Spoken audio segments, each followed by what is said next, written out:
Let me tell you something that is going to completely change the way you read people.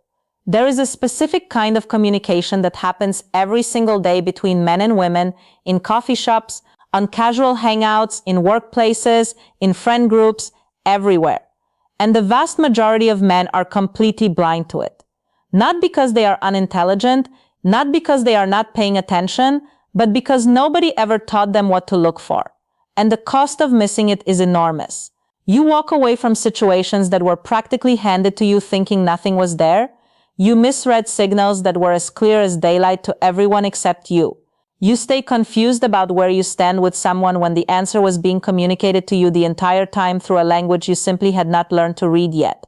Today that changes, because I am going to walk you through 5 specific scientifically grounded behavioral signs that a woman shows when she is craving deep, genuine connection and has not found it in a long time. And I want to be clear about something from the very beginning of this conversation. This is not about manipulation. This is not about taking advantage of anyone or treating vulnerability as an opportunity to exploit. This is about understanding human behavior at a level that most people never reach, so that when genuine connection is available and mutual, you have the awareness to recognize it, meet it properly, and build something real from it. The men who understand what I am about to share do not use it to play games. They use it to stop missing moments that actually matter.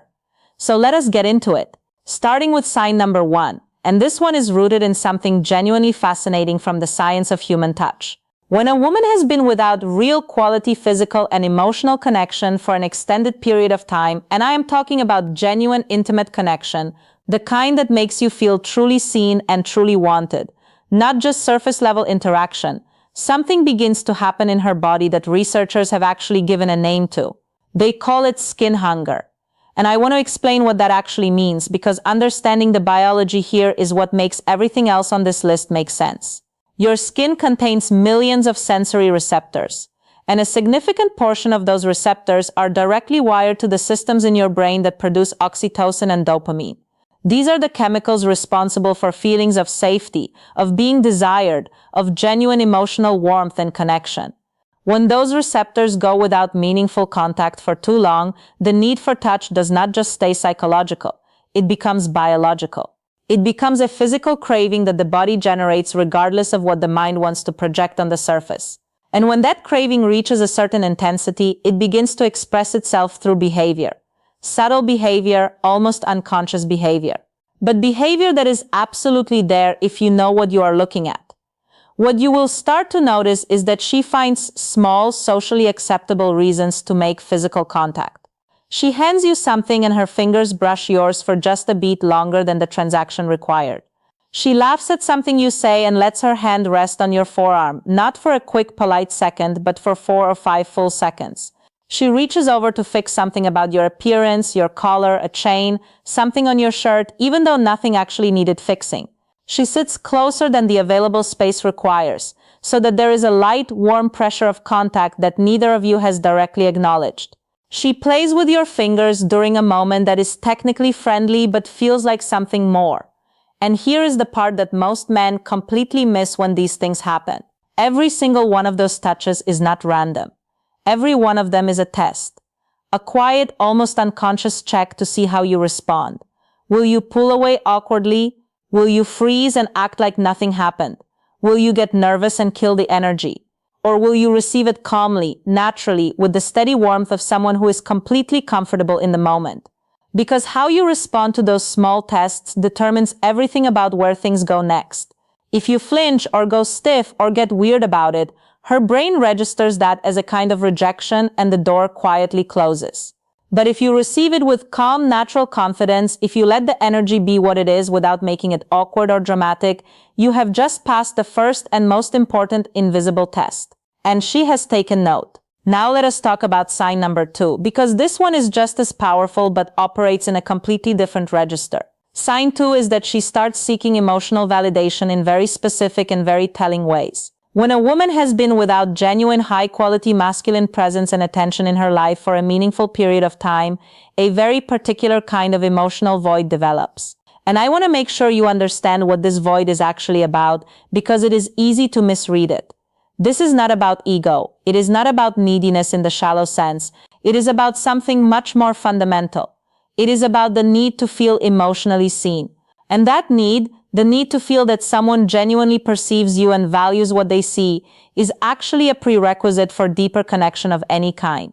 She cannot open emotionally or in any other way until she feels genuinely seen first. And when that feeling has been absent for a long time, she begins searching for it in the conversations around her. The way this shows up is through questions that sound like ordinary conversation, but are actually something much more loaded. She asks you things like, do you think I am too emotional sometimes? Am I too much for most people? Do you think I actually come across the way I intend to? Would you still respect someone if they were more vulnerable with you? These are not casual questions. These are not small talk. These are carefully placed emotional bait designed to see whether you have the depth and the genuine perceptiveness to respond with something real. She is testing whether you are the kind of man who sees beneath the surface of things, or whether you are going to respond with the flat, dismissive reassurance that most men default to. And most men do default to it.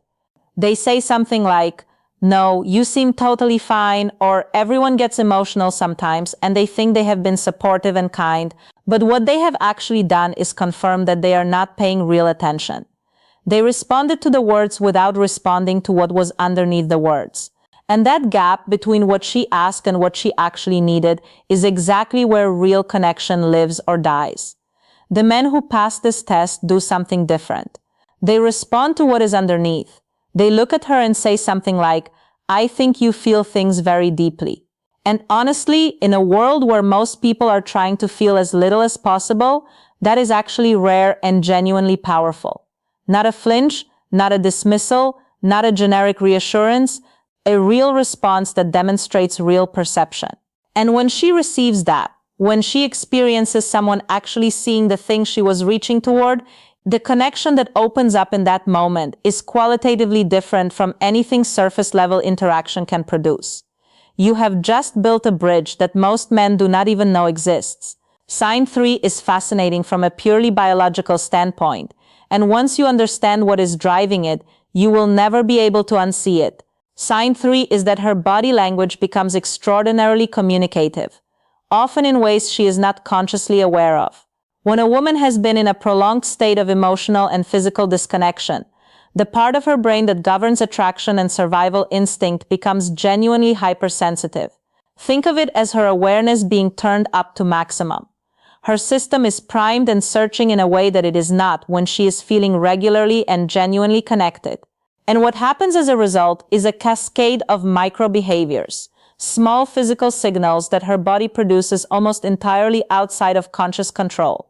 You will notice that she plays with her hair significantly more when she is near you than she does in ordinary conversation with others.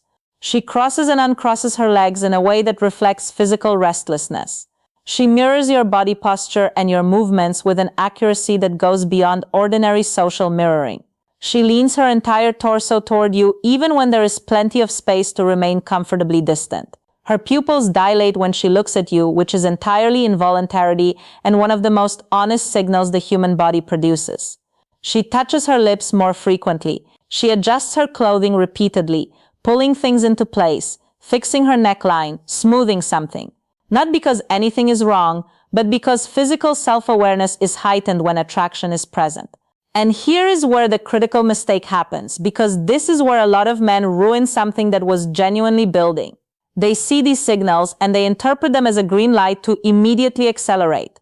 They lunge, they go too fast, too directly, and the whole energy collapses. What they should be doing instead is something I would describe as slow mirroring with controlled escalation. When she leans toward you slightly, you lean toward her slightly. When she touches your arm lightly, you reciprocate with a light touch to her hand or her lower back. When she laughs and tilts her head toward you, you hold eye contact for just a beat longer than the moment requires, and let a slow smile cross your face. You are matching her energy and very gradually amplifying it. It becomes a slow magnetic dance. And the man who leads the dance with calm confidence rather than desperate urgency is the man she thinks about long after the evening is over. Now, sign 4, and this is the one that trips up the most men because it looks like a problem when it is actually an invitation. Sign 4 is that she begins testing your emotional stability in ways that can feel challenging or even provocative. Here is the psychology behind what is happening. When a woman has built walls around herself after a long period without genuine connection, before she lets anyone pass those walls, she needs to know one fundamental thing about them. She needs to know whether you can handle the real version of her. Not the polished surface version, not the version she presents in ordinary social situations, but the full, complicated, sometimes messy, sometimes intense, real her. And the only way to find out is to test it. Not through a direct conversation where she says, I am going to test you now, but through behavior that creates genuine pressure and watches how you respond. She shares something vulnerable with you and watches your face carefully for any sign of discomfort or judgment. She creates a small moment of friction or drama to see whether you stay centered and steady or whether you get rattled and start grasping for reassurance. She says something deliberately provocative, something like, I bet you could not actually handle someone like me, and watches whether you get defensive or whether you stay completely unfazed. She pulls back suddenly after a moment of closeness and watches whether you chase anxiously or whether you hold your ground with calm confidence. The men who fail these tests almost always fail in the same ways. They either try to immediately fix or solve whatever emotional thing is being presented, which feels dismissive even when it is well-intentioned. Or they get hurt and reactive and start arguing. Or they begin seeking reassurance and validation in a way that signals exactly the kind of emotional fragility she was testing for. What she actually needs, what she is actually searching for in these moments, is a man who can hold space without flinching, who can hear something heavy and respond not with solutions or defensiveness, but with calm, genuine presence, who can say something as simple as that sounds like it was really hard, thank you for trusting me with that, and mean it fully without needing the moment to be resolved or explained or fixed. That quality of calm, non-judgmental steadiness is extraordinarily rare. And to a woman who has been emotionally and physically starved of genuine connection for a long time, encountering it is like finding water after a very long drought. It does not just feel good, it feels like safety, and safety, as we have established, is the prerequisite for everything else. Now we arrive at sign 5, and this is the one I want you to pay the closest attention to because it is the clearest and most direct signal of everything we have been talking about. Sign 5 is that she begins creating socially acceptable reasons to be alone with you. Think about what is happening psychologically here. She wants connection. She wants genuine presence. She wants to be in a private space with someone whose energy she trusts. But she is not going to say that directly, because saying it directly feels too vulnerable, too exposed, too much like handing someone power over her. So instead, she does something very clever. She constructs a situation that has a completely plausible, entirely innocent surface reason for bringing you into her private space, while the actual purpose of that invitation is something else entirely. She asks you to come help her move something in her apartment because she cannot do it alone. She says she is nervous about watching something by herself and asks if you would come keep her company. She mentions that something in her place is not working and wonders if you could take a look at it. She does not want to have a glass of wine alone and invites you to come over and share one. On the surface, each of these is a completely reasonable and innocent request. Below the surface, every single one of them is a woman deliberately engineering a situation where the two of you are alone together in her private space at a time when ordinary social rules are slightly more relaxed and the possibility of genuine closeness is much more available than it would be in a public setting. She is not asking for help with furniture. She is creating a path, a safe, deniable, low-pressure path for something she wants but cannot quite bring herself to ask for directly. And understanding that distinction is the difference between showing up and fumbling the moment and showing up with the calm, grounded, fully present energy that makes the whole evening unfold naturally. The right way to show up in this situation is not with agenda. It is not with a plan or a strategy or a sense of desperate anticipation. It is with genuine calm presence. You arrive, you create comfort, you talk, you laugh, you let the energy build at its own natural pace without forcing or rushing anything. You act like a man who is completely comfortable in himself and in the situation. Not like someone who is grateful beyond measure just to have been invited. Because that energy, the energy of calm self-possession rather than grateful desperation, is what she was hoping to find when she created the situation in the first place. It is what she has been missing. And when she encounters it fully and genuinely, the connection that follows is not something that needed to be forced or manufactured. It was always there. You just both finally arrived at the same place at the same time. So let me bring all of this together because I want to leave you with something that goes deeper than just a list of signs to watch for. Every single thing I have described today, the skin hunger expressed through small deliberate touches, the emotional validation seeking through loaded questions, the body language that broadcasts what words will not say, the testing of your emotional steadiness, the manufactured reasons to be alone together, every single one of these behaviors is pointing toward the same fundamental human need. The need to be genuinely seen, genuinely wanted, and genuinely safe with another person. That need does not become less real or less powerful just because it is being expressed indirectly or because the person feeling it has built walls around it to protect themselves from being hurt again.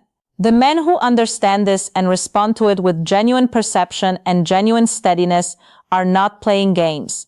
They are meeting a real human need with real human presence. And the connection that comes from that meeting, when both people are genuinely ready for it and genuinely bringing themselves to it, is the kind of connection that actually lasts. The kind that does not need to be chased or convinced or manipulated into existence. The kind that happens naturally when two people finally recognize each other clearly. That is what all of these signs are ultimately pointing toward. Not an opportunity to be seized, a moment to be recognized. And now you have the eyes to see it.